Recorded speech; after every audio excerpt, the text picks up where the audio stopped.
Hello, everybody. Dave Neal here, stand-up comic and host of Bachelor Nation News. Very, very interesting video for you right now.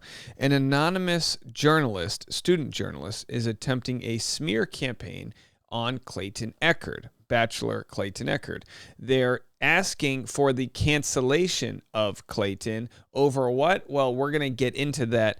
And some people are wondering, is the timing of this cancellation notice at all due to the Clayton Echard paternity scandal? Well, while we can't prove that, we can certainly look into it in a way that is very interesting. I have emailed the journalist. I've had brief correspondence with them. I've also emailed the university that they claim to go to try to vet the journalist. Well, why should you have to vet a journalist? Well, when there's an article that is trying to curate a cancellation of somebody, I think it's important to know the motivation of that journalist and what their intentions are. Follow me on Instagram at DNeals. I'm going to be live right after this on Patreon, patreon.com/Dave Neal. Oh, by the way, the journalist that made this article, which I'm about to read for you, is also a member of my Patreon. Are they a real person? I don't know, but I can give you sort of an idea of what I suspect is going on. Bachelor Rush Hour, the afternoon podcast. So I got an email along with dozens, if not hundreds of other people. It's called a press release. It's when you send it to email groups of different media personalities. Now, I'm not on any press release sort of databases as far as I know. So the person who sent this email to me specifically was targeting my channel to report on this story. Am I reporting on this story? Sure, but I'm also questioning the integrity of the journalist, having not received any information from them to vet who they are or where this story is coming from or the intentions behind it. Former Bachelor Clayton Echard has an N-word problem. So when it comes to journalism, this is a very sort of heavy opinion to throw into the title of the media notice. I'm going to share with you the name of the journalist because they ended up posting this directly on their Medium page, which is a blog, and their name is Chase Jones. So they posted this, Chase Jones, and they have also had this blog since October of 2023. So this month, remember, since October of 2023. When you look over here, second-year journalism major at Howard, closeted Bachelor fan, shush. Okay, that's what we know about them. I'm going to go into the correspondence that I had with them and some more information, so stick around for that. But first, it is their wish that we share this article, and I'm sharing it under the lens of what's the motivation behind it. So to say someone has an N-word problem, I think the general thought to those who read the title would be that we're going to see a montage of him saying the N-word. That's what you would, I think, assume would be his N-word problem. Why, and this is the article, why do so many prominent figures feel confident dancing to tracks with racially offensive language front and center? Now don't get me wrong. When I watch some of the, and again, this might be me, an elder millennial here, but when I watch some TikTok videos that have like very crass and very explicit language, I'm always like, yikes. But I've never really attached the person dancing to the track to the actual lyrics because that's a published song. That's what's out there. Now, what normally happens in TikTok videos is that people have kind of come to a general consensus to not mouth the lyrics to the song if they feel like they shouldn't be saying that word, i.e. People that are white. Now, people want to have this debate. Well, my freedom of speech, all that, sure, absolutely, freedom of speech exists out there, but not necessarily freedom of consequence. So we don't have a story here where Clayton is mouthing the N-word. We don't even have a story where he's doing that shush thing where they do that over the N-word like that. That's like their censor. Nope, just him dancing to a song that has the N-word in it, 3-6 Mafia. A recent TikTok from reality star and social media personality Clayton Echard sees him dancing to an uncensored version of 3-6 Mafia's Half on a Sack, where the N-word is a prominent feature. For many people, the video is jarring. It begs the question, when did white people begin to feel comfortable incorporating the N-word into their content? So they use very interesting, words here, incorporating the N-word, ways in which are, I think, trying to add additional weight to the story. Now, does my sort of opinion matter in this case? Not necessarily. So that's why I'm letting the audience leave a comment if this is fully blown smear campaign, or if you think there is a credible story behind silencing white people from music that's not censored. And then it makes you question after that, where you go, okay, what if he was in a nightclub dancing to a song? Is he supposed to stop dancing to the song when there's explicit language? Like, at what point do we divide the line between what's moral and what's not? So then they get into the background. Prominent TikTok personality appeared on season 26 of The Bachelor, so we get all that. They include some of the lyrics of the song. The racial expletive is not bleeped out in the video itself. During the same clip, Clayton very clearly makes rude and jarring thrusting movements, specifically during the lyrics, effing those W's, which can be considered misogynistic. The video has received almost 10,000 views, countless likes, and hundreds of appreciative comments from Clayton's fans. It marks one of the many dance videos the social media star has posted on TikTok and Instagram. While most fans did not notice the bad optics of filming a dance routine with uncensored lyrics featuring the N-word, others have started to voice their concern. Beyond this, many have begun to express their general concern about how carelessly many white people use the N-word in today's culture. All right, so they are conflating him dancing to people that use the N-word. And this is where it gets a little dangerous, because the argument becomes something completely different. So then they go into the history of racially charged expletives. Again, none of which accuses Clayton of using the word. For many in the black community, usage of the N-word is about reclaiming it from its dark historical roots. So the article is written without the author's sort of perspective. I don't see anywhere where it says as a black man or as a white woman. So we don't get the gender of the author, but I do believe it should be important to an opinion piece. To have an opinion about something, an opinion comes from your own background. So it would probably be apropos for the author to give a little bit of context as to why this is offensive to them. Because if we don't have that context, then it's just somebody trying to cancel somebody else.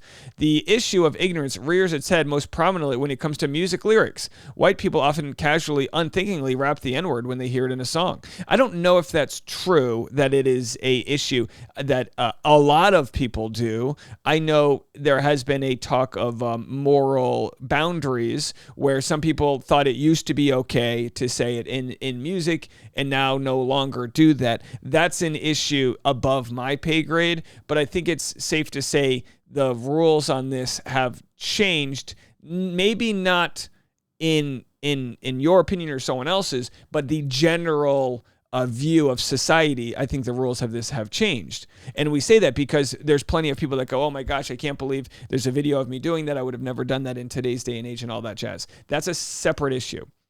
Let's address this straight up. White people cannot casually incorporate the N-word into their vocabulary. Again, none of this is an actual claim that he did that.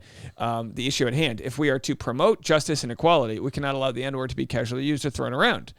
So the author is trying to back this article based on justice and equality. If it came out that this author had other motivations, which were to just smear Clayton, then they would be doing a gigantic disservice towards the movement of justice and equality if this was considered frivolous, petty, personal. In the case of Clayton, we witness a precise moment where the N-word has been ripped from any historical context by a white entertainer, and all for the sake of a throwaway bit of content. This is demonstrably wrong, and Echard deserves to be canceled. All right, so they're not even implying anything. They're flat out saying cancel him.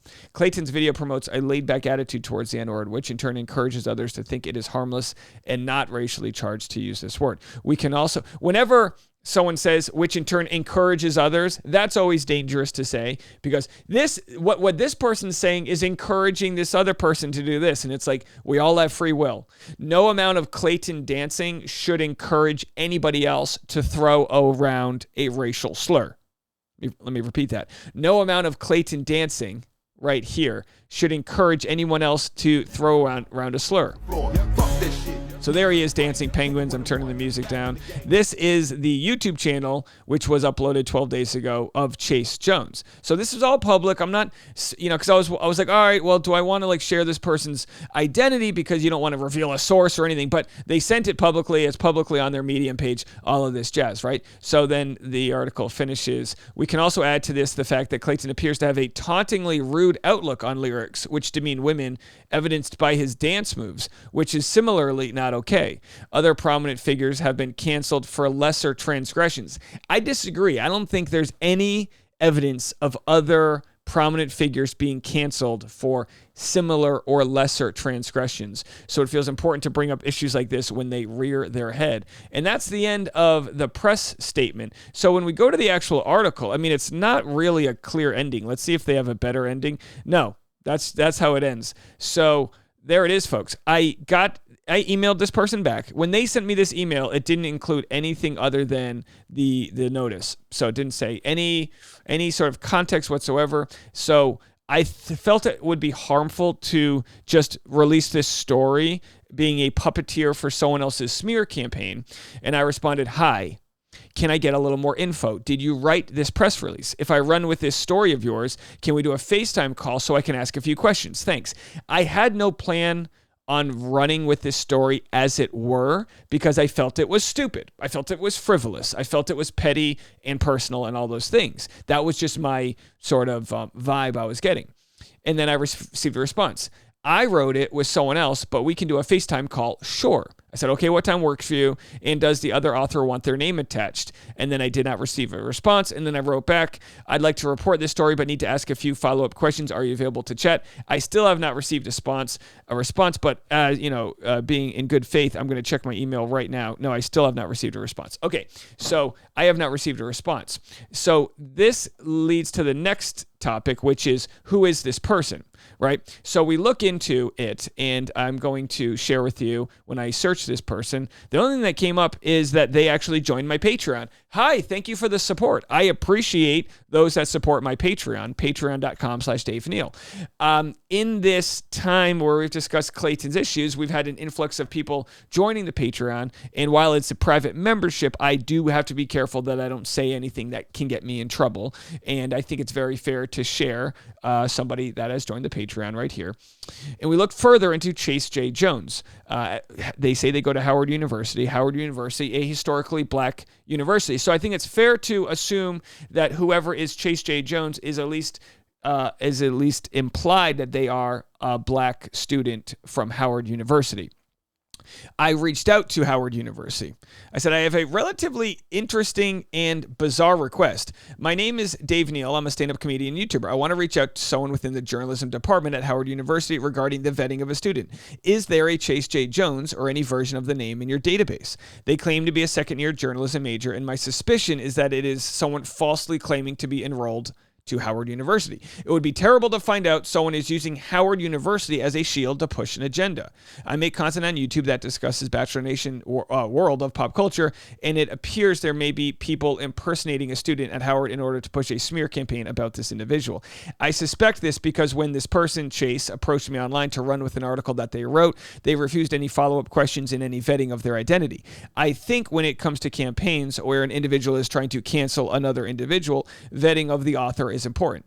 There is an ongoing smear campaign happening targeting Clayton Echard, former lead of The Bachelor. Here is the Medium page, which claims the author attends Howard University. If Chase J. Jones does attend Howard, no big deal. But if it is someone pretending to be a student there, I think there's a bigger issue with the journalistic integrity and the motivation of their articles. Thanks for any help in the matter in trying to vet Chase J. Jones.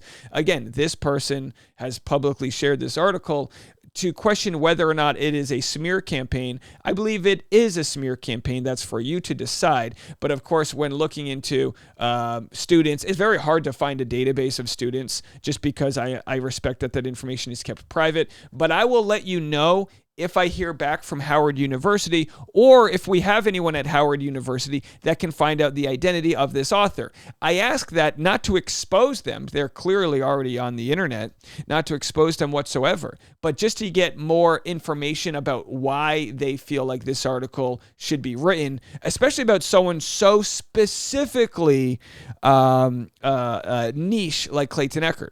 Now, the question that you might ask is, well, if this person isn't Chase J. Jones, then who are they, and why did they create an account in October of 2023 specifically to target Clayton Echard? I'm going to let you piece that together. I'm not prepared yet to link this article to somebody else, but I will say that there are things in action that are looking and scanning writing styles to try to get a better idea at who wrote this article. Again, if it's Chase J. Jones, no big deal. Shoot your shot. Be offended. You have the right to do that. But if it's someone impersonating a black student, specifically if it's a white person impersonating a black student, I would expect Howard University and anyone who has any sort of care for justice, actual inclusivity and things like that, that they would be very, very upset about this. More on the Patreon. I'm going live right now to continue to discuss this. Patreon.com/Dave Neal.